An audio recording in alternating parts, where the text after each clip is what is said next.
So, welcome to the 1% podcast. I am Luke Dornan, the host and founder of the 1%. Dad, wearer of many hats, busy man, just like the clients that I work with. And the idea behind the podcast is every single week we get one of my clients or ex-client and alumni to come on and talk about their experience.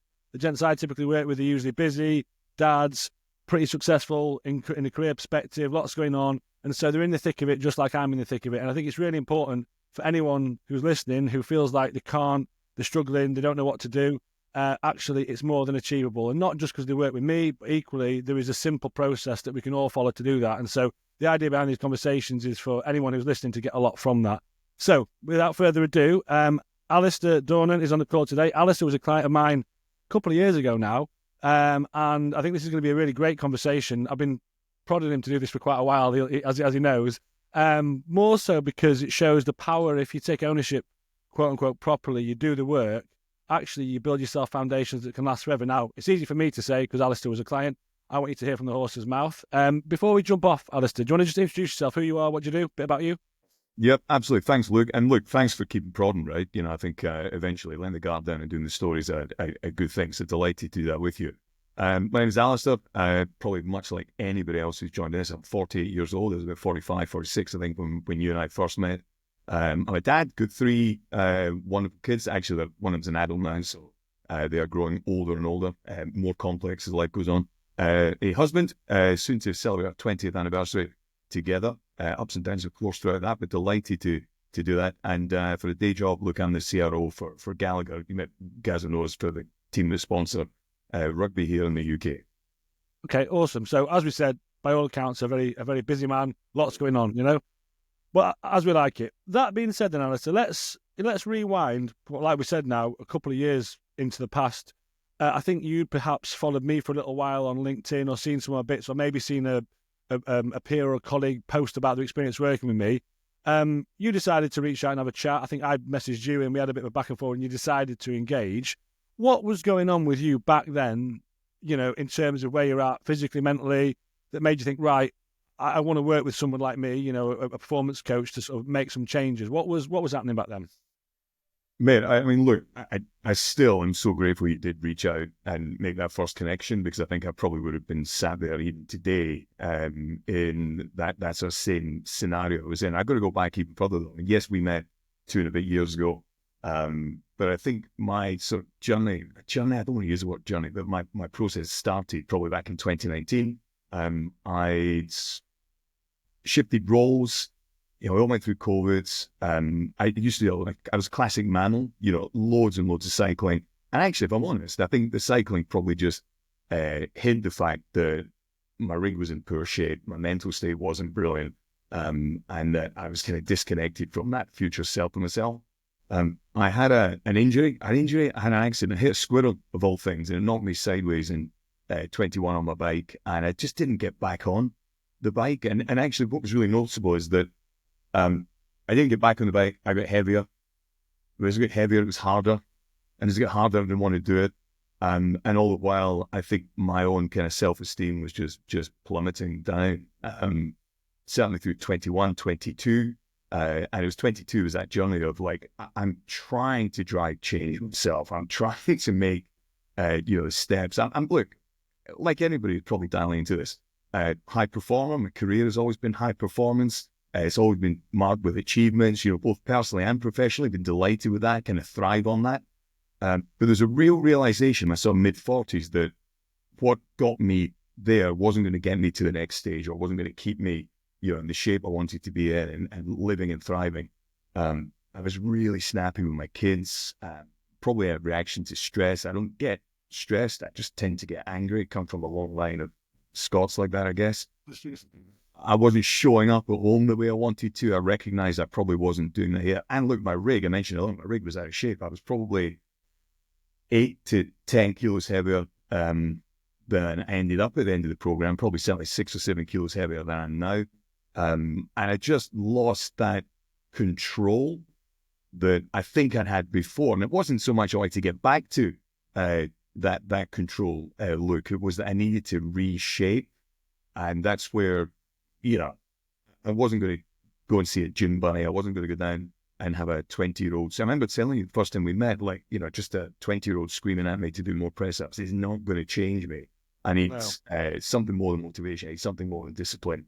I need a kind of a framework. And, I remember that first time that we spoke. I don't think I've shared this actually. Externally, I think a lot of people would look at it and say, it's just got a great job, got a great home life, got all those bits and pieces. But and my friends, would say that as well. He's enthusiastic, he's energetic. But on the inside, I genuinely had nobody to talk to. I remember putting the phone down after our first conversation and realizing that was the first time I'd spoken to anybody non-judgmentally about how I really was feeling. And I was shocked, but I was really surprised at how you listened. You were a bit sweaty. I like that, I've got to be honest. And I didn't feel like I was on Long Island anymore. So that was certainly the journey to it. And I'm grateful to that first connection. Yeah, and well, thank you for that. And I think also you've just been open and transparent, and that sort of dichotomy you just described there with outwardly, it's all great. Great house, lovely kids, lovely missus, career going well, and friends, peers, colleagues. We go, yeah, Alistair's got it all switched on. But then you're like internally, like, oh, I don't feel like that, not necessarily. There's this disconnect, and I think part of it comes from, like you said, you're in Ireland, you can't communicate that, and you feel like you have to hold it all up. Secondary to that, I think what you were describing there is a whole string and suite of commitments to yourself that you aren't keeping, and they might not seem like big things, but the little things like, this morning I'm not going to play on the phone, I'm going to speak to the missus, I'm not going to shout at the kids. You do the reverse. I'm going to jump on the bike and do some exercise. You don't because you're too busy. In the evening, balls to it, I'm going to have a glass. You're not going to have any wine. You have a glass of wine to take the edge off. And each one of those things in isolation is not a particularly big deal, right? But when they add up on mass, and you're making those commitments, no one else sees those commitments that you've made, but you do. And that's where there's this, because then what happens with that is, I think internally you're sort of starting to tell yourself, don't do what I say, I'm full of shit. And it's like, although we know that's not true, because elsewhere it plays out the opposite. But in your life and where you are, you're not doing that. And that's, I think, which also speaks to that bigger picture thing of, I don't just need some 20-year-old to shout at me. Like, I'm kind of recognizing there's constituent parts here that aren't all adding up. I'm the sum product of those, and right now they're not right. But sometimes when you're in that, it's very hard to see. And then I guess finally looping back to what you said there about what got me here won't get me there, I think that's so true for a lot of us. Like, the guys I work with, myself included, driven, head down, just fucking grind, forward centre of mass. And that's great. And that achieves a lot of these things. But there's a point at which that puts you into the floor. And actually, because you've got wife, kids, business, very senior, C-suite, blah, blah, blah, the list goes on, well, like, more isn't going to achieve more. And in fact, if anything, it makes it worse. But your only modality to look after yourself historically has just been grind it out. And so you end up feeling a bit lost, right? Which I think is kind of where we were, as long as I'm not putting words in your mouth. Mate, I was, and I was on preparation for today, knowing we were going to be speaking, I sort of was quite reflective on like where I was at that point versus where I'm at now. I remember having that initial conversation and then the kind of the build up to it. And, I love, I think it was very early on, you said, look, you're the problem, but you're also the solution. And it was just, I'm like a lot of people here, probably an A-type personality, right? They're going to be driven, they're going to be goal focused, they're going to be goal orientated. I played a lot of rugby when I was younger, and then I reframed that after injury to do an awful lot of cycling. That is probably a bit of a cliche. And what I think what I was looking for was I needed somebody to help me reframe that next stage for me, as I get onto the back nine of life and I look at the rest is going to, and that certainly came about, that was the helping to reframe, setting some of that, you could be all motivated as much as you want, but discipline eats motivation for breakfast. Exactly. Well, that being said, let's fast forward to today, right? Like, as we sit today, I think we were just discussing before we jumped on, I think give 18 months to 2 years, give or take, I can't remember exactly, since you finishing the program.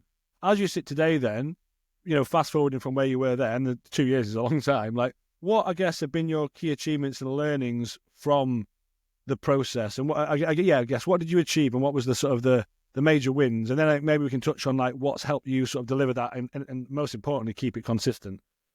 Right. Let's start with the consistency, right? No, actually, let me maybe flip that right. So when I dropped you a WhatsApp about 8 months ago, because I just come off the back of 3 or 4 weeks of quite grinding travel. I was at Chicago O'Hare Airport. I was waiting to get a flight back.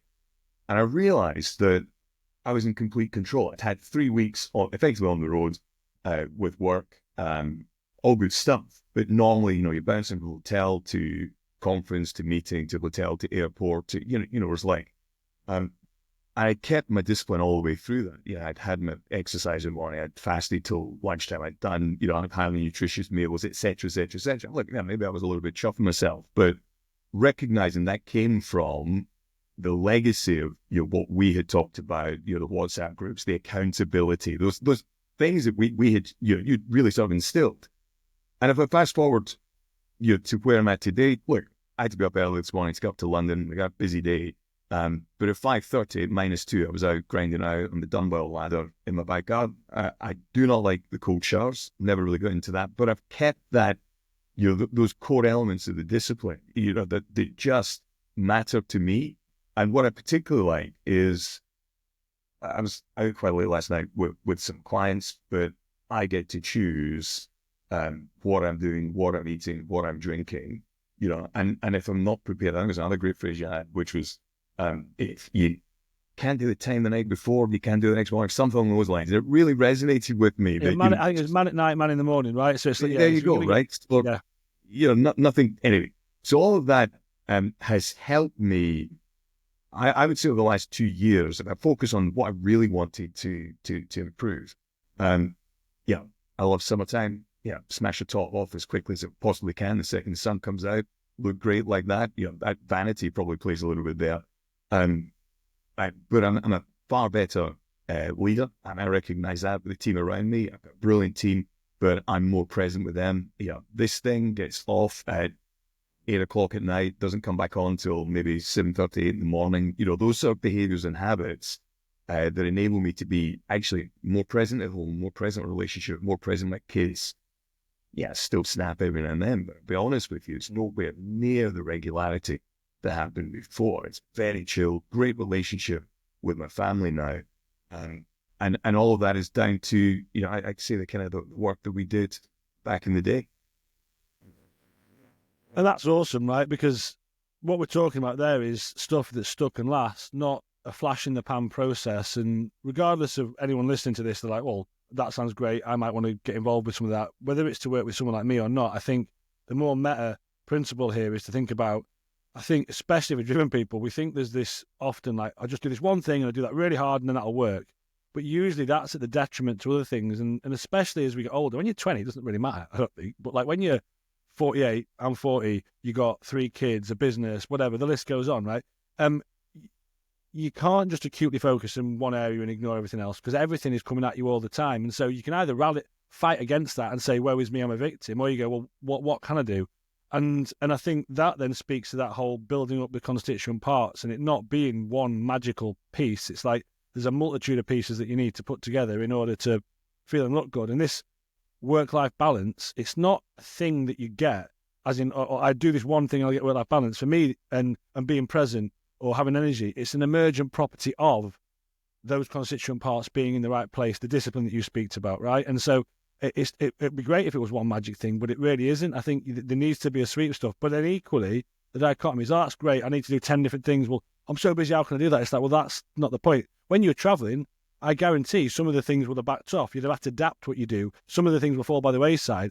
But that's cool because it's acute, but you haven't gone fuck everything. And I think that's the core part, right? It's like having a way to operate that can ebb and flow with the demands and stresses of life, Man, I will tell you, well, it might not be a funny story, but it was one of the exercises, and I'm not the most innovative individual, so you gave, I think, 5 or 6 exercise thing, and I do the same 5 or 6, like all week. I take a Sunday off, or I'll go for a run, I'll do something different. I was in a hotel, I won't mention in case, but I did pay for it, I should point out. I broke one of the chairs because I didn't have a stepper there to do some leaps on. I broke a chair. And it's just about that commitment and the focus that you can bring. And look, those non-negotiables as well. You mentioned the work-life balance. I just want to spend maybe 2 seconds talking about the work-life balance piece. I don't believe that you can perform in any, as a coach, as a father, as whatever, by having balance. You have to constantly push that balance to be like at breaking point. And I would say for me, the last 2 years, I haven't had work-life balance. I don't want work-life balance. I want more than that. I want to be able to, deliver in all aspects of my life. And that means I've got to completely reframe how I go about it. And one of the things that one of your previous guests had talked about is, I'm out smashing at 5:30 in the morning. I don't know the competition I'm doing, but I'm there, present, there for my kids. My day started earlier and earlier because I've chosen to do that.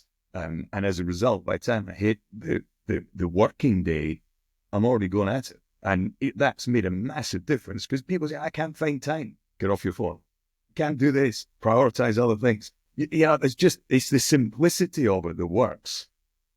Yeah, I think we said there that, people often use the word like excuses, right? I make excuses. And some of those are valid. We have got less time. We are really, really busy. But then leading back to, well, what can you do? Or like you said, well, I don't have much time. Let's have a look at your screen time. Oh, that's like 6 hours. Maybe we put that to 3 hours, I'm not a morning person. Let's have a look at your evening. Oh, well, I drank a bottle of wine, had a row with my missus, got to bed at midnight and was on my phone until midnight stressing about work. Maybe we address that and see what happens, And it might sound trite, but we're often blind to this stuff. It's the Carl Jung quote, right? Until you make the unconscious conscious, it'll rule your life and you'll call it fate. And probably some of the stuff I'm describing when we first spoke, you were a bit blind to. Once you say it and see it, it seems obvious. But when you're in it, you can't recognize that, right? But then once you start to address that, that's the empowering bit, because you go, once you learn, I think, these steps and looking at what you need to do, you can't unknow that, right? You can't unlearn it. And you might have times when life slaps you in the face, work gets too hectic and some of it falls over. That's normal. You're never going to live 100% optimal all the time. It's impossible. But equally, if you've seen that and recognising that and done the work, you know then what you need to do to get back. And once you know that, the only person you're fooling if you don't is yourself. But I think before that, you might be like, oh, well, I ain't got time to exercise and I'll grind it out for a bit and that's it. But you haven't done the work to establish why it isn't happening in the first place and what steps you need to take to make that happen. Once you've done that, you've got that forever, right? And so, yes, things will impact you, but you've got the ability to be able to bring it back. Look, that's it, actually, and it might go back to that. That's maybe the heart of where I think your coaching approach. Look, it worked for me. It worked brilliantly for me, and I'm not the easiest person to coach. I think you said that at the time. Still can't do journaling. I try so hard. Meditation, love all that. There were bits that really work. I know I'm not the most coachable person, but it's that framework. I tried to solve this by doing more other things, but it wasn't working because I was still, be honest, it was easier to drink probably half bottle of red wine in the evening, have a couple of beers, and just those empty calories, not then drilling into nutrition, not drilling into being present. It all accumulates into your system. You cannot be effective. Whereas nowadays, through choice, and it's the wonderful thing, I get to choose. I get to choose to go at 5:30, smashing it in the back garden, doing weighted laps, whatever. I get to choose not to drink. I get to choose to be present, get off my phone. That toxicity. And I tell you, one of the bits that I really notice now is I am not burning energy, grinding out how awful I feel about myself. It's just gone. I used to lie and buy bigger shirts and bigger trousers. And that was just all mental energy being wasted on stuff that doesn't help me. Well, 100%. With that, if you think about it, like if there's mental load associated with, that shirt, I bought a big shirt, it doesn't fit. Every time you put that shirt on, it doesn't fit. And fuck what society says and whether it's right or wrong, bollocks. None of that matters. It's how you feel, right? And if you know that you've compromised yourself, I'm not saying you have, but you know that for yourself, you put that big shirt on. Every time you do that, it's a little fuck you to yourself. Every time you have to sort of tuck the shirt into those trousers that are a bit too big, it's that. Now the converse is true as well, but that's all mental load. Like, you've snapped at your kids, been a bit short and snappier, and then afterwards you go, fucking, I shower myself in glory then. There's mental load there. Like, and so you associate, you're giving bandwidth stuff that isn't really important. And so this is where I've got no energy, I'm just knackered, I'm spent at the end of the day. Because you're successful at your job, you're great. Like you said, everyone will say that you're smashing it, and you would, and you did. But like, you're having to overexert to hit a baseline. So you have to put more in to hit normal. It's a bit like going down the motorway in second gear. It's like, whee! You get the job done, but it's not efficient. Whereas I think what you're describing now is that, well, actually, we're in gear, we're in sync, so I put my clothes on, I feel good. I'm showing up as I want at home. And so you're not constantly thinking about how shit you've been and what you haven't done and those commitments we talked about at the start that aren't being kept because you're keeping them. So then your headspace can be there for family, friends, work, business, leading. And so your reality is identical, but it's you and how you're showing up within it. And I think that's the empowering bit. And like you said at the start, you're the problem, but you're the solution. That's the beautiful thing, because then you are the author of your life then, right? Oh, man, I love that. And it was that accountability, and I know you said the time for today, but that accountability that came from the group coaching. I'll be honest with you, I didn't think the group coaching did work for me, but I really got into that. When you see others and you hold it, that Tuesday call. You're probably still in Tuesday calls, right? Yeah. You're there with people. Done this. I let myself. What I love that. I remember probably the hardest part for me was coming to the end of that. I think we started maybe in the middle of, we did 3 months, and it was December, and getting kicked off that WhatsApp group. I'm like, God damn. You lost that group. And it's like, I remember the first couple of weeks afterwards thinking, this is on you. You've got to turn up and be the person that you've talked about.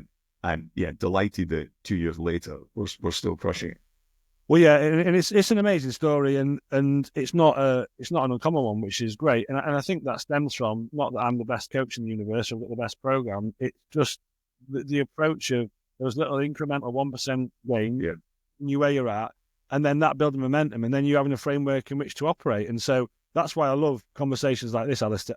You're a great raconteur, you tell a good story, and you're great to talk about the process. But more importantly, I think you're like a living embodiment of recognizing you're not in a good spot, putting your hand up and going, swallow my ego, I need some help, because that's a hard thing to do as well.